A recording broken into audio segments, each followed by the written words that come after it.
नमस्कार, मी गौरी सूर्यवंशी. एस मराठीमध्ये आपलं स्वागत. वळूया आजच्या बातमीकडे.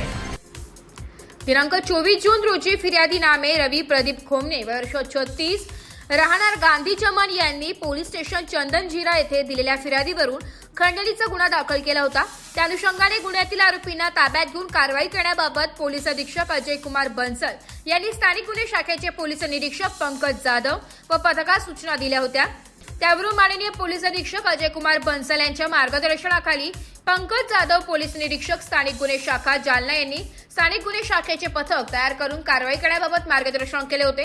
त्या अनुषंगाने दिनांक 24 जून रोजी गुन्ह्यातील आरोपी नामे करण विलास निकाळजे वर्ष 25, निलेश रावसाहेब निकाळजे वर्ष 25, दोघेही राहणार तांदुळवाडी तालुका जिल्हा जालना, मयूर कुंडली निकम वर्ष 21 राहणार कन्हैया नगर जालना यांचा शोध घेऊन त्यांना ताब्यात घेण्यात आलं असता त्यांनी गुन्ह्याची कबुली देऊन गुन्ह्यातील मुद्देमाल 7,91,500 रुपये रोख रक्कम, गुन्हा करताना वापरलेली 10 लाखाच्या किमतीची टोयोटा कार, 1,200 किमतीचे पिस्तल सारखे दिसणारे लायटर, खंडणीच्या पैशांमधून खरेदी केलेले 1,07,000 रुपये किमतीचे सोन्याचे दागिने, खंडणीच्या पैशातून खरेदी केलेला 2,05,000 किमतीचा फोटोग्राफीचा सोनी कंपनीचा कॅमेरा असा एकूण 21,04,700 रुपये किमतीचा मुद्देमाल तपासकामी जप्त करण्यात आला असून उर्वरित आरोपितांचा शोध घेत असून सदर आरोपितांना पुढील कार्यवाहीसाठी पोलीस स्टेशन चंदनझिरा जालना येथे हजर करण्यात आलेले.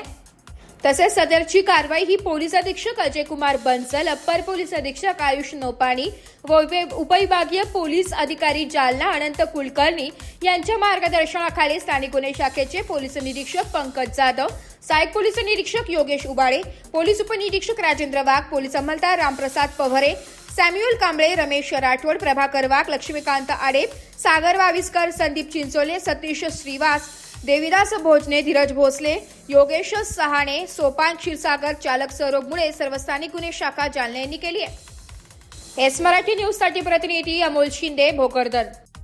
अशाच नवीन ताज्या घडामोडी जाणून घेण्यासाठी आमच्या एस मराठी न्यूज चॅनलला लाईक करा, शेअर करा, सबस्क्राईब करा आणि बेल आयकॉनला क्लिक करायला विसरू नका.